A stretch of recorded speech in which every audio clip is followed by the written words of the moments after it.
Welcome into another exciting edition of Locked On 76ers. Keith Pompey, Marc Farzetta. The 76ers get the best news of the offseason since they found out they were getting the third overall pick. As far as I'm concerned, best news of the offseason. Talk about that and more on this edition of Locked On 76ers.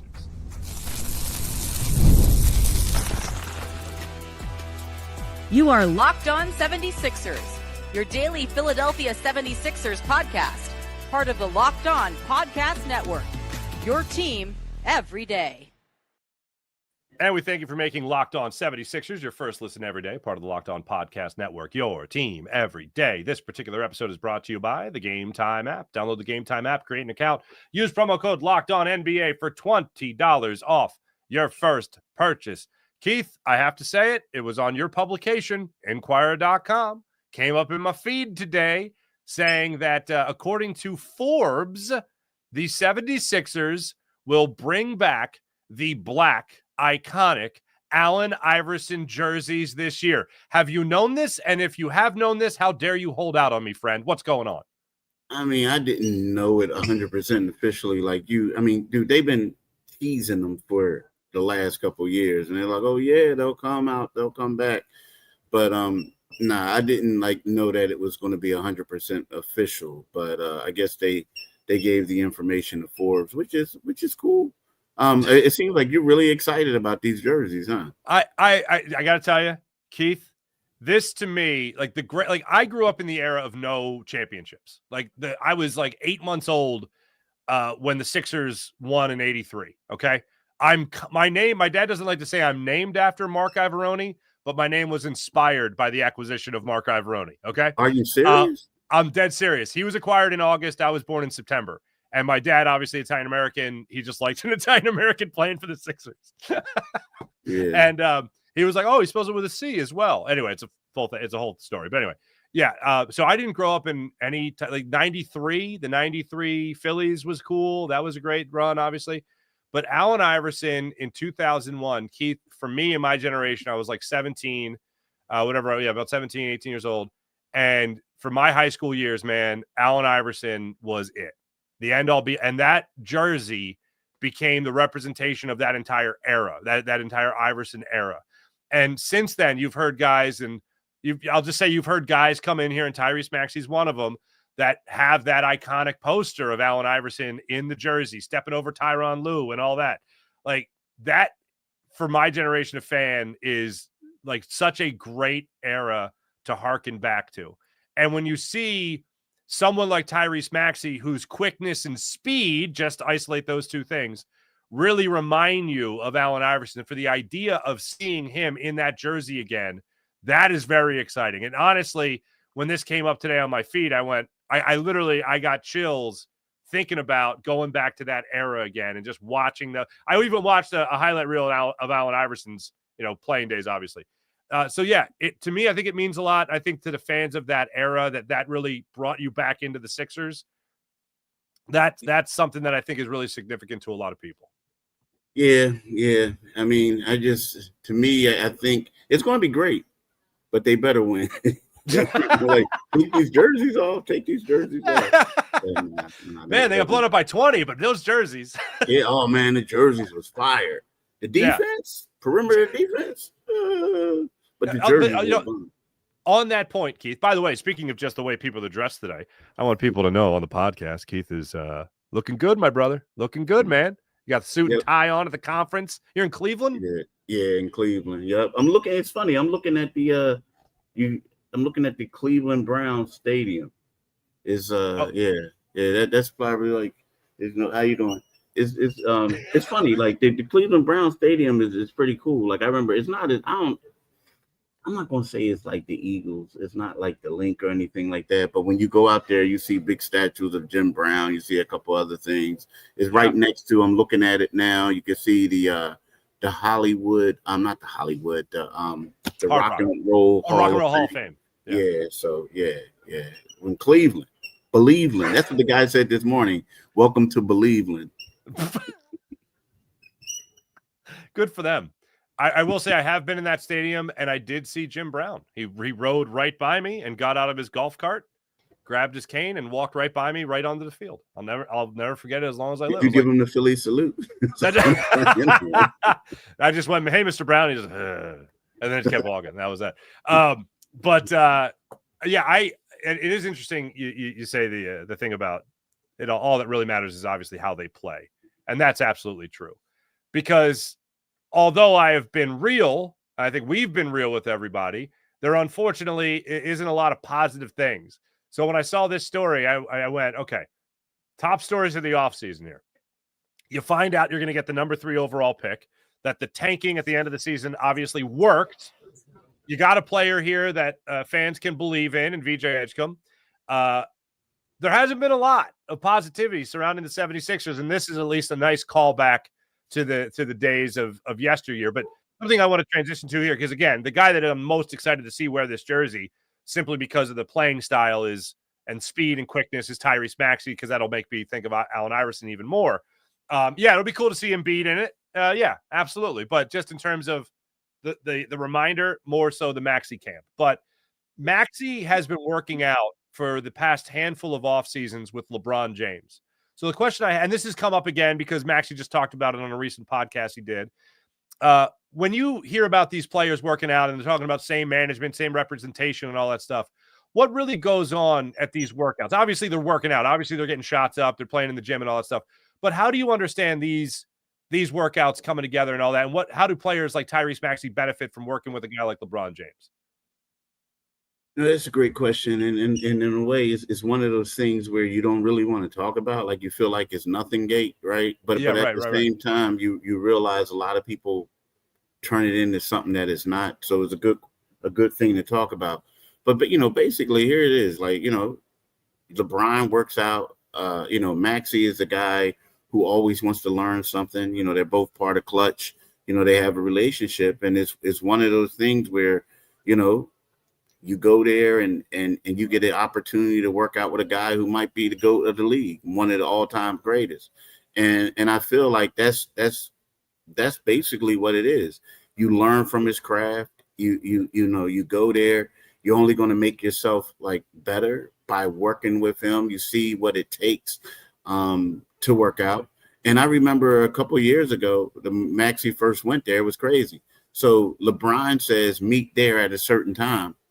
Well, which is early, and he shows up a little bit earlier than he told at the time that he said he was going to be there.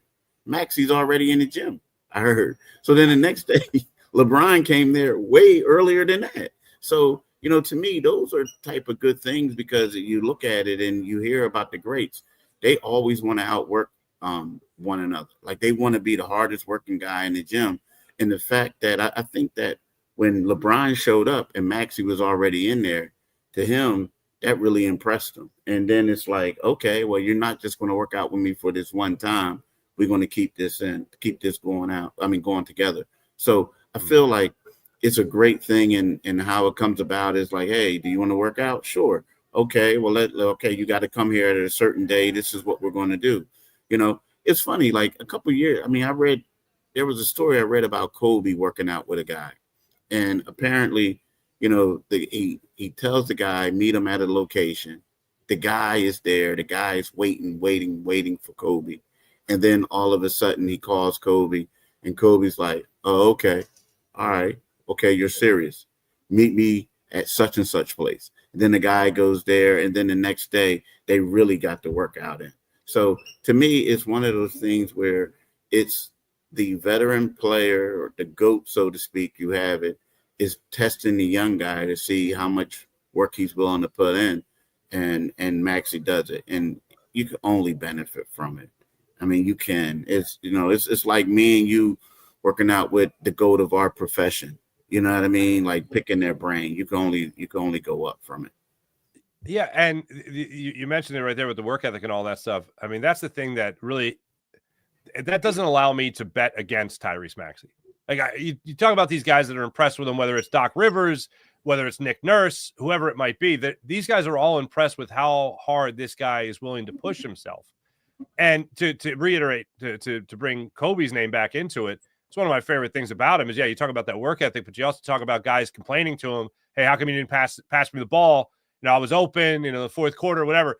And Kobe's like, why should I pass you the ball? You weren't in the gym when I was in the gym. I don't trust you. Like, you didn't put the work in, like I'm putting the work in.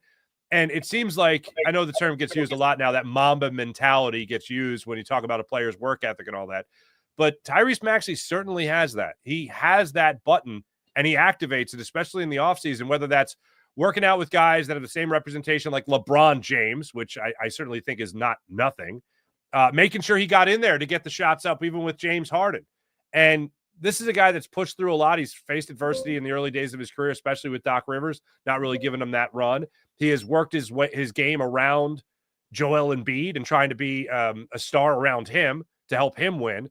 And now you're looking at another season where he could be asked to do more than ever in the upcoming season with however available Joel Embiid's going to be, however available Paul George is going to be, and whatever scheme that they're going to be running. As we talked about yesterday with the style of play we could be seeing from the Sixers, this could be Maxey more on ball than we have seen him at any point of his career.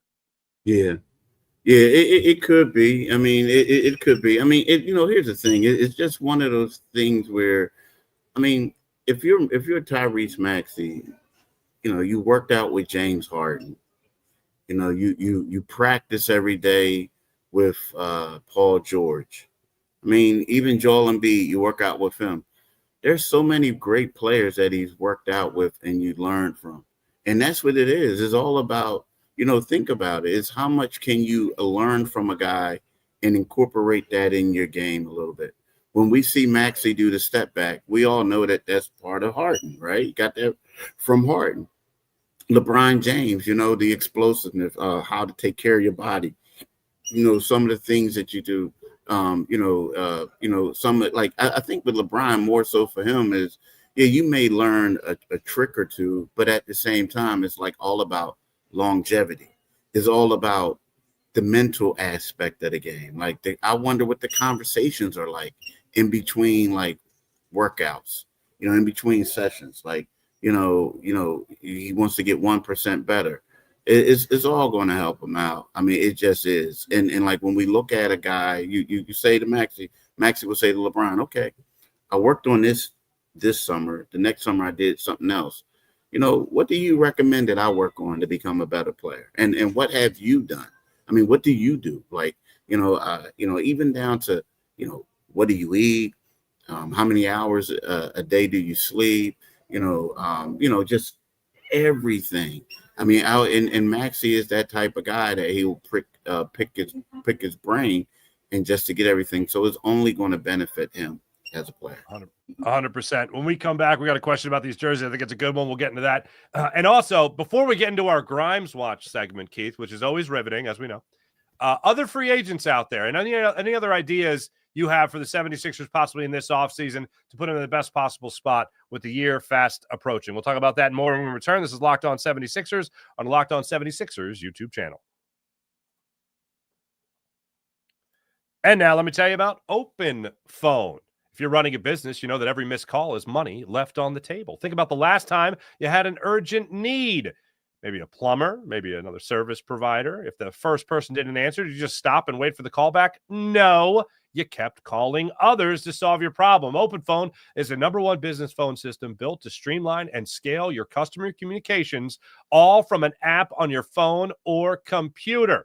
OpenPhone lets me manage business calls and texts on a single app. The shared inbox feature is also a game changer. Your team can jump into any conversation at any point instantly without missing a beat. And their AI agent handles after-hours calls, answers common questions, and captures leads so you never miss a customer. OpenPhone is offering our listeners and our viewers 20% off their first 6 months at openphone.com/LockedOnNBA. That's OPENPHONE.com/LockedOnNBA. And if you have existing numbers with another service, OpenPhone will port them over at no extra charge. OpenPhone, no missed calls, no missed customers. Want to bring it in here with our first commenter of the day. I want to get Luffy in here. What's up, Luffy? Will these jerseys bring back the same aura that the Kelly Green jerseys brought back for the Eagles? In my opinion, absolutely. Now, the Kelly Green is not, the Kelly Green is far more historic, being that it's really the only color the Philadelphia Eagles wore. I know the Frankfurt Yellow Jackets were like the Swedish flag onto the field. And the Eagles certainly did that some years ago to bring it back. But the Kelly green jersey was all the Philadelphia Eagles wore up until Jeffrey Lurie had the midnight green come in. So those jerseys far more iconic. Those colors far more iconic. But in terms of the Sixers era, I think that's the closest thing they could get to it. So that's where I'm at with all of that. Keith, as far as other free agents here. Hold on, let me get on. Let me go get on this jersey.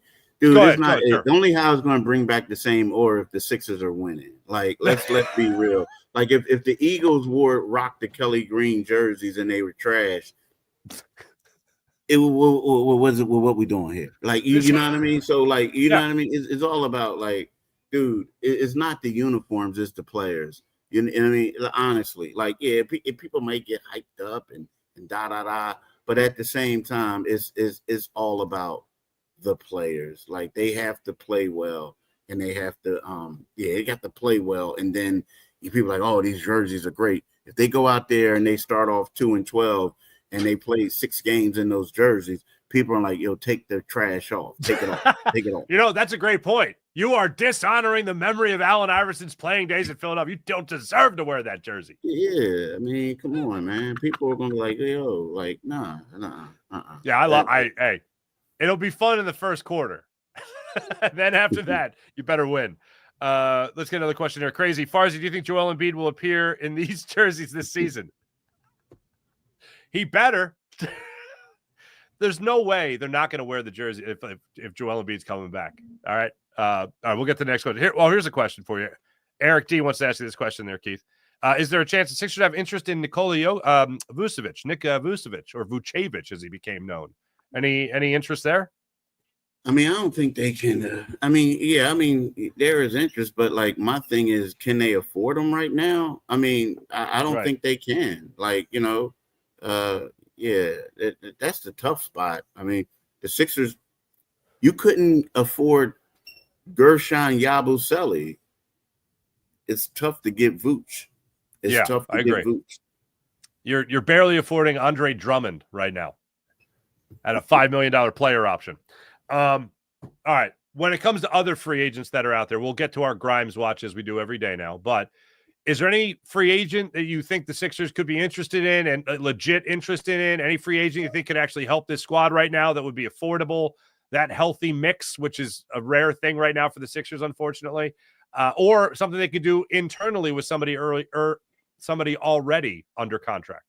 You know, me right now, I think if I had a priority for the 76ers so I wouldn't lose the guy, my priority would be Jabari Walker, trying to get him. And if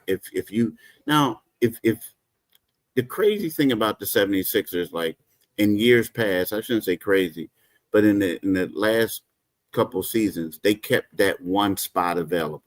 So in other words, they had 14 full-time NBA standard contracts. You're allowed to have 15. But if they go to 15 right now, and let's just say if they can get Quentin Grimes, I would try to convert Jabari Walker's contract to an NBA standard deal. I would try to give him a deal where I lock him up for like multiple years and you can keep him, you know, that way he's property of yours. I don't know if you want to go fully guaranteed all those years. Is up to what the Sixers want to do. And typically they don't for that. But at the same time, to me, I feel like that should be a priority because when you think about it, the guys that you are going to get, they're probably going to be other minimum salary type guys anyway, right? Or close to it, because we're looking at guys who are pretty good, who could go somewhere in free agency, and they're signing overseas now. So to me, if I'm the 76ers, what I would do is I would give Jabari Walker that deal. And then for free agency, I would try to see if I can get a project type of player who would be willing to take a two-way. And you can gamble with him. Because my thing is, when we look at the 76ers roster, Walker is going to be a guy who they may have to depend on. And if that's the case, how many times you can be like, oh, well, I can't play him this game because if not, he's going to lose his two-way status. You know what I mean? Like he's going to play X amount of games. So to me, that's more of a priority under the circumstances. And, you also have Don Barlow, a guy who could be a candidate for that as well. Hunter Silas, depending on how he plays. But if I had to say that in my opinion, that there's a front runner from that position, it would be Jabari Walker getting that thing. All right. So why do you think they haven't done that to begin with? Is it just politics, or is it a level of talent that the Sixers aren't that confident in? Well, I also think at the particular time you had guys on the roster, one being in Ricky Council IV, right? Okay. I felt like, because when you look at it, you had Ricky Council, and then you had he was the 14th spot. Number 15 on the roster is going to be Quentin Grimes if he comes, right? So they really didn't have a spot available for him. Now you can say to him, okay, what we'll do is we'll give you an Exhibit 10 deal. And then he says, well, what if another team gives me a two-way? An Exhibit 10 deal is actually lower than what a two-way deal is, because basically all that says is if you get waived, which you're probably going to get waived, if you sign with our G League team or you play with them, then you'll get a bump in pay. So, you know what I mean? So they basically hold your G League rights, or they hold the rights to give you a bonus in the G League. So I just felt like they really didn't have a roster spot available for him. But what they were saying is, look, you get this two-way, things could happen, and you take it, and then maybe we can move somebody. And then if everything works out, then you will get a standard deal. And the Sixers have done that the last couple of years. I mean, you talk about Ricky Council, receiving a standard deal from a two-way. You talk about Jared Butler doing the same thing. You talk about Justin Edwards. So, this isn't – they have a history of converting guys. And I'm pretty sure, he knew that coming in, and that's why he signed with the 76ers. Gotcha. All right, when we come back, I got our well, first off, hold on. Peter Thurman wants to get in here. Nice suit, Keith. Oh, nice thanks, suit. Pete. See that? Yeah, that. I appreciate it.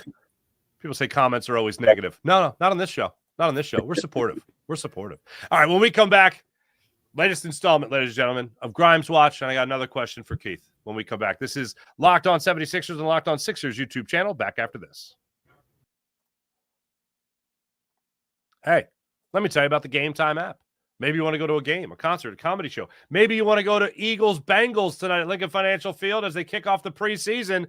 Gametime app is where it's at. And how about this? The prices actually drop the closer you get to kickoff. The closer you get to the first pitch, face-off, tip-off, whatever it might be. The opening act as well for the concert or comedy show. Gametime app's got you covered. You ever decided last minute to go to a ball game with friends, family, or a show or whatever? Gametime app is what you got to check out. Gametime makes buying tickets fast and simple. Prices in the app drop the closer you get to the beginning of the event. Gametime is the official ticketing partner of Locked On MLB, making it easier to browse the app for exciting upcoming MLB games. Phillies down in Texas for 3. They're starting a 10-game road trip. Maybe you're out and about throughout the country. You want to catch a Phil's game? Now's your opportunity to do it with the Gametime app. So take the guesswork out of buying tickets with the Gametime app. Download the Gametime app, create an account, use promo code LOCKEDONNBA. That's promo code LOCKEDONNBA for $20 off your first purchase. Terms apply. Again, create an account and use the redemption code LOCKEDONNBA for $20 off your first purchase. Download the Gametime app today. Last-minute tickets, the lowest price, guaranteed. Hey, Keith, is Quentin Grimes signed yet? Mm-hmm. I was looking for a newspaper. I was really looking for a newspaper. And I was getting ready to show y'all the arena. I mean, the football stadium, or do something. But nah, not yet. All good. All good. All good. All good. When it comes to the Grimes deal, obviously nothing has moved in that direction. Look, just one question I haven't asked you. I've asked you about backup plans and all that. Is there somebody on this roster? Look, they've loaded up in guards, but they've obviously made it a point to do that. So I like Quentin Grimes. You like Quentin Grimes. We like his game. We don't have high expectations where he's going to be a 25-point a night type of guy, that you could see him, that he was at the end of last year in the last 20 games for the Sixers when everybody was out. But if it doesn't work out with Quentin Grimes, do the minutes automatically go to Jared McCain? Do they automatically go to VJ Edgecombe? Do they pick up another guard, or is it more dependent now on Paul George and Joel Embiid? What direction do the Sixers go if everything were to fall through in the unlikely scenario that Quentin Grimes is not back? Here's the thing. I mean, that's weird because, it's a great question to ask, but I think there's maybe a 5% chance that he doesn't come back in some capacity, right? But I do think that if Quentin Grimes doesn't come back, I think that the beneficiaries in regards to, more minutes would go to Jared McCain and VJ Edgecombe, right?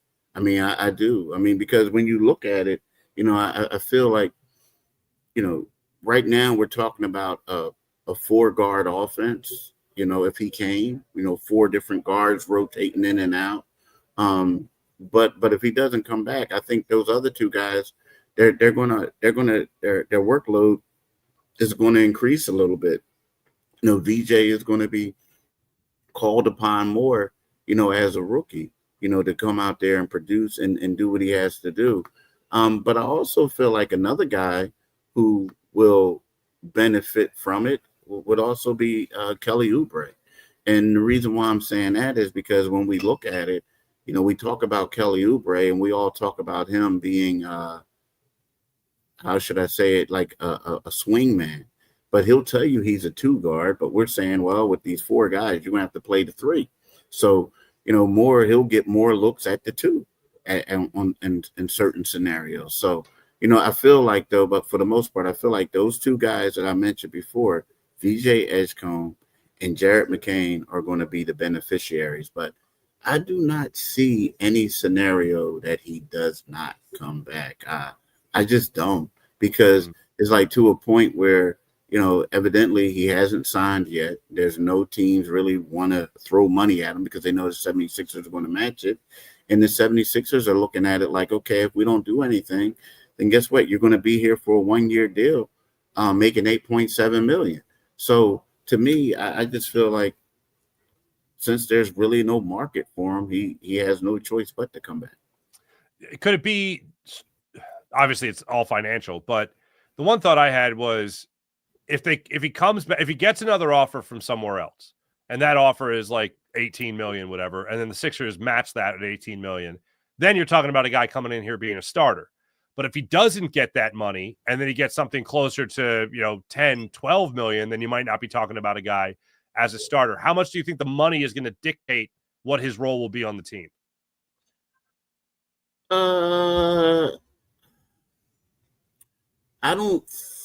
Well, if he's making 8.7 mil, he's probably still going to be making, well, no, he's probably not going to make more than, he's not going to make more than VJ. Right. But I think that now if he was making a lot of money, he'll definitely be a starter, right? But at the same time, I feel like he would be a starter anyway, just because of he's an experienced NBA player and they want to win.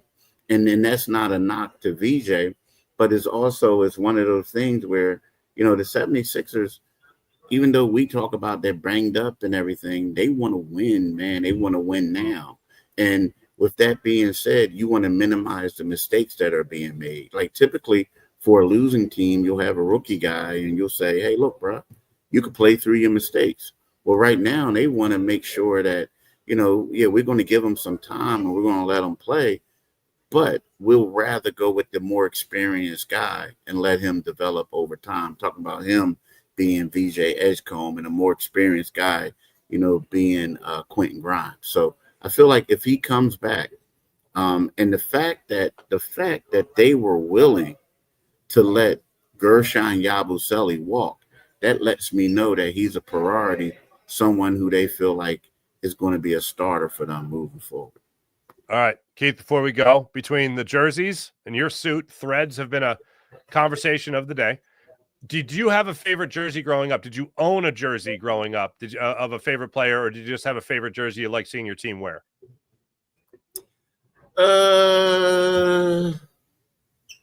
Not really. No, like, nah, not really. And me, it was more so. Believe it or not, like I grew up in Frankfurt, and the home of the Frankfurt Yellow Jackets. I was just gonna say. No, seriously, because where I grew up on our football field. I played for the Frankfurt Chargers, and if you go right near the field, it says that there's like a mural where it's like there's Andy Reid there, there's the Frankfurt Yellow Jackets, and then it's like a couple coaches who were legends for Frankfurt. One of them, Billy Gambrell, God rest his soul, he was a great dude, a great coach too.